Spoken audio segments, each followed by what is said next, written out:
வணக்கம். வசியின் வாசிப்புகளில் பார்த்திபன் கனவு 3ஆம் பாகம். படகு நகர்ந்தது. படகு கரையோரமாக வந்து நின்றதும் பொன்னன் கரையில் குதித்தான். விக்கிரமன் தாவி ஆர்வத்துடன் பொன்னனை கட்டிக்கொண்டான்.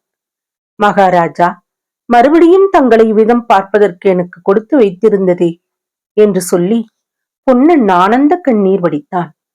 விக்கிரமன், பொன்னா, சமய சஞ்சீவி என்றால் நீதான். இங்கு நின்றபடியே உன்னுடைய குடிசையைத்தான் பார்த்து கொண்டிருக்கிறேன். 2-3 நாளாகவே பார்த்து கொண்டிருக்கிறேன். இன்றைக்கு உன் படகை பார்த்திராவிட்டால் நீந்தி அக்கறைக்கு வருவதற்கு முயன்றிருப்பேன். அதோ பார் பொன்னா, படகு நகர்கிறது, முதலில் அதை கட்டு என்றான்.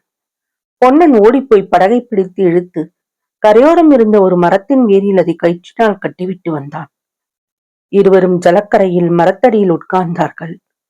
பொன்னா, அப்புறம் என்ன செய்தி சொல்லு. அந்த காட்டாற்றங்கரையில் நடந்ததெல்லாம் எனக்கு சொப்பனம் போல் தோன்றுகிறது. இன்னும் கூட நான் கனவு காண்கிறேனா அல்லது உண்மையாகவே நமது அருமை காவேரி நதிக்கரையில் இருக்கிறேனா என்று சந்தேகமாக இருக்கிறது. நீ எப்போது என்னை பிரிந்து சென்றாய்? ஏன் பிரிந்து போனாய் என்று விக்கிரமன் கேட்டான். ஐயோ மகாராஜா, நான் எவ்வளவோ பிரயத்தனம் செய்து வைத்தியனை அழைத்துக் கொண்டு வந்து பார்க்கும்போது உங்களை காணவில்லை. அப்போது எனக்கு எப்படி இருந்தது தெரியுமா? வைத்தியனை அழைத்து வர போனாயா? எப்போது? எல்லாம் விவரமாய் சொல்லு பொன்னா. அன்று ராத்திரி மகேந்திர மண்டபத்தில் நாம் படுத்துக் கொண்டிருந்தது ஞாபகம் இருக்கிறதா மகாராஜா? ஆமாம், ஞாபகம் இருக்கிறது. ஐயோ, அன்றிரவை நினைத்தாலே என்னவோ செய்கிறது பொன்னா. மறுநாள் காலையில் நாம் உறையூருக்கு கிளம்புவதென்று தீர்மானித்துக் கொண்டல்லவா படுத்தோம். அவ்விதமே மறுநாள் அதிகாலையில் நான் எழுந்திருந்தேன். உங்களையும் எழுப்பினேன். ஆனால் உங்களுக்கு கடும் ஜுரம் அடித்துக் கொண்டிருந்தது. உங்களால் நடக்க முடியவில்லை. சற்று நடந்து பார்த்துவிட்டு திரும்பி வந்து மண்டபத்தில் படுத்துக் கொண்டீர்கள். நேரமாக ஆக உங்களுக்கு ஜுரம் அதிகமாகிக் கொண்டிருந்தது. நான் என்ன தவியாய் தவித்தேன் தெரியுமா? தங்களை தனியாய் விட்டுவிட்டு போகவும் மனசில்லை. பக்கத்தில் சும்மா இருப்பதிலும் உபயோகமில்லை. கடைசியில் பல்லை கடித்துக் கொண்டு வைத்தியனை கூட்டி வர கிளம்பினேன். வைத்தியன் லேசில் கிடைத்தானா? எப்படியோ தேடி பிடித்து ஒருவனை அழைத்துக் கொண்டு வந்து பார்த்தால் மண்டபத்தில் உங்களை காணோம். எனக்கு பைத்தியம் பிடித்தது போலாகிவிட்டது. அப்புறம் என்னத்தான் செய்தாய் என்று விக்கிரமன் கேட்டான். பொன்னன் பிறகு தான் அங்கும் இங்கும் ஓடி அலைந்தது, குள்ளனை கண்டது, குந்தவி தேவி தன் பல்லக்கில் அவரை ஏற்றிக்கொண்டு போனதை தெரிந்து கொண்டது, பராந்தகபுரம் வரையில் தொடர்ந்து வந்து கண்ணால் பார்த்து திருப்தி அடைந்தது. பிறகு மாமல்லபுரம் போய் சிவனடியாரை சந்தித்தது. அவரும் தானுமாக கொல்லிமலைச்சாரலுக்கு போனது, ரகசிய வழியை கண்டுபிடித்தது, சிவனடியாரை மலைமேல் விட்டுவிட்டு தான் மட்டும் உறையூர் வந்தது ஆகிய விவரங்களை விவரமாக கூறினான். பொன்னன் சிவனடியாரை சிற்ப மண்டபத்தில் சந்தித்த செய்தி விக்கிரமனுக்கு வியப்பை அளித்தது. பொன்னா, அந்த சிற்ப மண்டபத்தில் தானே ஒற்றர் தலைவன் வீரசேனனுடன் நான் தங்கியிருந்தேன். அதே இடத்தில் நீ சிவனடியாரை சந்தித்தது வியப்பாக இருக்கிறது. எனக்கு ஒரு சந்தேகம் கூட உண்டாகிறது என்றான் விக்கிரமன். என்ன மகாராஜா சந்தேகம்? அந்த ஒற்றர் தலைவன் ஒருவேளை நமது சிவனடியார் தானோ என்று. ஆம் மகாராஜா, ஒற்றர் தலைவன் வீரசேனத்தான் சிவனடியார்.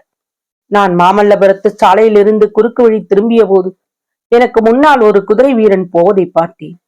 தாங்கள் சொன்ன அடையாளங்களில் இருந்து அவர்தான் வீரசேனர் என்று ஊகித்துக் கொண்டேன். அவரை சிற்ப வீட்டுக்குள் நுழைந்துவிட்டு சற்று நேரத்துக்கெல்லாம் வெளியே வந்த போது ஜடாமகுடத்துடன் சிவனடியாரியாக வந்தார். ஐயோ, அப்படியானால் நான் உண்மையில் யார் என்று பல்லவ சக்கரவர்த்தியின் ஒற்றர் தலைவனுக்கு தெரியும். ஆனால் ஆதி முதல் நமக்கு உதவி செய்து வந்திருப்பவர் அவர்தான் அல்லவா? இப்போது என்னை காட்டிக் கொடுத்து விடுவாரா? ஒரு நாளும் மாட்டார் சுவாமி. அவர் பல்லவ சக்கரவர்த்தியின் ஒற்றற்படை தலைவரான போதிலும் போர்க்களத்தில் தங்கள் தந்தைக்கு வாக்குறுதி கொடுத்திருக்கிறார். அவரால் ஒரு அபாயமும் இல்லை. ஆனால் ஆனால் என்ன பொன்னா? வேறொரு பெரும் அபாயம் இவ்விடத்தில் இருக்கிறது. மாரப்ப பூபதிதான் இப்போது சோழ நாட்டின் சேனாதிபதி, தெரியும் அல்லவா? அவருக்கு தாங்கள் இங்கு வந்திருப்பது பற்றி எவ்விதமோ சந்தேகம் உதித்திருக்கிறது. மகாராஜா, நாம் உடனே கிளம்பி போக வேண்டும். இங்கே இருப்பதில் அதைவிட பெரிய அபாயம் வேறொன்று இருக்கிறது பொன்னா. நாம் உடனே கிளம்ப வேண்டியதுதான் என்று விக்கிரமன் கூறிய போதும் அவனுடைய முகத்தில் ஒரு விதமான கிளர்ச்சியை பொன்னன் கண்டான். அது என்ன மகாராஜா என்று கேட்டான். ஒரு இளம் பெண்ணின் கருவிழிகளில் உள்ள அபாயம்தான் என்று கூறி விக்ரமன் காவேரி நதியை பார்த்தான். சற்று நேரம் மௌனம் குடிக்கொண்டிருந்தது. பிறகு விக்ரமன் சொன்னான், உன்னிடம் சொல்லாமல் வேறு யாரிடம் சொல்லப் போகிறேன் பொன்னா? 3 வருஷத்துக்கு முன்னால் என்னை இங்கிருந்து சிறைப்படுத்திக் கொண்டு போன போது காஞ்சி நகரின் வீதியில் பல்லக்கில் சென்ற ஒரு பெண் என்னை பார்த்தாள். அவளை மறுபடியும் மாமல்லபுரத்தில் நான் கப்பல் ஏறிய போதும் கடற்கரையிலே நின்று என்னை கனிவுடன் பார்த்தாள். செண்பகத்தீவுக்கு போய் 3 வருஷ காலமான பிறகும் அவளை என்னால் மறக்க முடியவில்லை. அதிசயத்தை கேள் பொன்னா, அதே பெண்தான் மகேந்திர மண்டபத்தில் நான் ஜுரமடித்து கிடந்த போது என்னை பார்த்து இங்கே எடுத்து வந்து காப்பாற்றினாள். மகாராஜா, அப்பேற்பட்ட புண்ணியவதியார் அந்த தேவியை பார்க்க எனக்கு ஆவலாக இருக்கிறது. பார்த்தேங்கள் மகாராஜாவை காப்பாற்றி கொடுத்ததற்காக நன்றி செலுத்த வேண்டும். பொன்னா, விஷயத்தை அறிந்தால் நன்றி என்கிற பேச்சே எடுக்க மாட்டாய். ஐயோ, அது என்ன? 3 நாளாக என் மனதில் ஒரு பெரிய போராட்டம் நடந்து வருகிறது. பொன்னா, கதைகளிலே நான் கேட்டிருக்கிறேன், காவியங்களிலே படித்திருக்கிறேன், பெண் மோகத்தினால் அழிந்தவர்களை பற்றி. அந்த கதி எனக்கும் நேர்ந்துவிடும் போலிருக்கிறது. மேனகியின் மோகத்தினால் விஸ்வாமித்திரர் தபசை இழந்தார் அல்லவா? அம்மாதிரி நானும் ஆகிவிடுவேனோ என்று பயமாக இருக்கிறது. அந்த பெண் பொன்னா அவ்வாறு அவளுடைய மோகவலைக்கு உள்ளாக்கி விட்டாள். பொன்னன் குறுக்கிட்டு, மகாராஜா, நான் படிக்காதவன், அறியாதவன். இருந்தாலும் ஒரு விஷயம் சொல்ல விரும்புகிறேன், அனுமதி தர வேண்டும் என்றான். சொல்லு பொன்னா, உனக்கு அனுமதி வேண்டுமா? விஸ்வாமித்திர ரிஷி மேனகையினால் கெட்டதை மட்டும் சொல்லுகிறீர்கள். ஆனால் பெண்களால் மேன்மை அடைந்தவர்கள் இல்லையா மகாராஜா? சீதையால் ராமர் மேன்மை அடையவில்லையா? கிருஷ்ணன் போய் ருக்மிணியை எதற்காக கவர்ந்து கொண்டு வந்தார்? அர்ஜுன மகாராஜா சுபத்திரை அடைந்ததினால் கெட்டு போய் விட்டாரா? முருகக் கடவுள் வள்ளியை தேடி திணைப்புணத்துக்கு வந்தது ஏன்? அதனால் அவர் கெடுதலை அடைந்தாரா? பொன்னா, சரியான கேள்வித்தான் கேட்கிறாய். சீதையினால் ராமரும், ருக்மிணியால் கிருஷ்ணனும், சுபத்திரையினால் அர்ஜுனனும், வள்ளியினால் முருகனும் மேன்மையடைந்தது மட்டுமல்ல, அருள்மொழி ராணியினால் பார்த்திப மகாராஜாவும், வள்ளியினால் பொன்னனும் மேன்மையடைகிறார்கள். அப்படி சொல்லுங்கள். பின்ன பெண்மோகம் பொல்லாதது என்றெல்லாம் ஏன் பேசுகிறீர்கள்? கேள் பொன்னா, பெண் காதலினால் மனிதர்கள் சிலர் தேவர்களாகி இருக்கிறார்கள். அவர்கள் பாக்கியசாலிகள். ஆனால் தேவர்கள் சிலர் பெண் காதலினால் தேவத்தன்மையை இழந்து மனுஷர்களிலும் கெடுக்கெட்டவர்களாக இருக்கிறார்கள். நான் அத்தகைய துர்பாக்கியன். என் உள்ளத்தை கவர்ந்து கொண்ட பெண் அத்தகையவளாக இருக்கிறாள். நான் என்னுடைய தர்மத்தையும் என்னுடைய பிரதிக்கையையும் கைவிடுவதற்கு அவளுடைய காதல் தூண்டுகோலாக இருக்கிறது. ஜுரம் குணமானதிலிருந்து எனக்கு அந்த பெண்ணின் நினைவை தவிர வேறு நினைவே இல்லை. அவளை பிரிந்து ஒரு நிமிஷமாவது உயிர் வாழ முடியாது என்று தோன்றுகிறது. அவளுக்காக சொர்க்கத்தை கூட தியாகம் செய்யலாம் என்று தோன்றும் போது சோழ நாடாவது சுதந்திரமாவது. அவளுடன் சேர்ந்து வாழ்வதற்காக காஞ்சி நரசிம்ம பல்லவ சக்கரவர்த்திக்கு கப்பம் கட்டினால்தான் என்ன? பொன்னனுக்கு தூக்கி வாரி போட்டது. விக்கிரமனுக்கு இது கடைசி சோதனை என்று சிவனடியார் கூறியது அவனுக்கு நினைவு வந்தது. ஐயோ, என்ன இப்படி சொல்லுகிறீர்கள்? உறையூர் சித்திர மண்டபத்தில் பார்த்திப மகாராஜாவிடம் தாங்கள் செய்த சபதம் ஞாபகம் இருக்கிறதா என்று கேட்டான். ஞாபகம் இருக்கிறது பொன்னா, இன்னும் மறந்து போகவில்லை. ஆனால் எத்தனை நாளைக்கு ஞாபகம் இருக்குமோ தெரியாது. தினம் தினம் என்னுடைய உறுதி குலைந்து வருகிறது.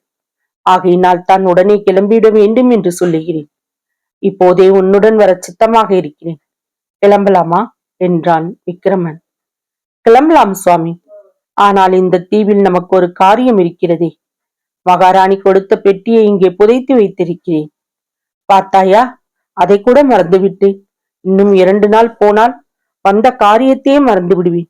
என்னையே கூட மறந்து விடுவேன். இன்றைக்கு அந்த பெண் வருவதற்குள் நாம் போய்விட வேண்டும்.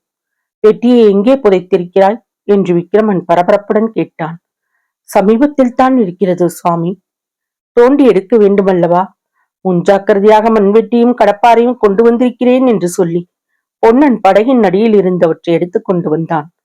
2 பேரும் விரைவாக நடந்து அந்த அடர்ந்த மாந்தோப்புக்குள் போனார்கள். அவர்கள் போய் சற்று நேரத்திற்கெல்லாம் சமீபத்தில் இருந்து ஒரு மரத்தின் மறைவில் இருந்து குந்தவி தேவி வெளியில் வந்தாள். சுற்றும் முற்றும் பார்த்துவிட்டு நதிக்கரையில் படகு கட்டியிருந்த இடத்துக்கு சென்றாள். இன்னும் ஒரு கள்ளப்பார்வை அங்கும் இங்கும் பார்த்துவிட்டு படகை மரத்தின் வேருடன் கட்டியிருந்த கயிற்றை அவிழ்த்து விட்டாள். படகு மெதுவாக நகர்ந்தது. பிறகு வேகமாய் நகர்ந்தது. சிறிது நேரத்திற்கெல்லாம் வெள்ளப்பிரவாகத்தில் அகப்பட்டுக் கொண்டு அதிவேகமாய் சுழன்று செல்லத் தொடங்கியது. அதை பார்த்து கொண்டிருந்த குந்தவியின் முகத்தில் குறுநகை பூத்தது. தொடரும். வசியின் வாசிப்புகளை சப்ஸ்கிரைப் பண்ணுங்க நண்பர்களே. லைக் பண்ணுங்க, ஷேர் பண்ணுங்க, உங்க கருத்துக்களையும் கமெண்ட்ல பதிவு பண்ணுங்க. நன்றி.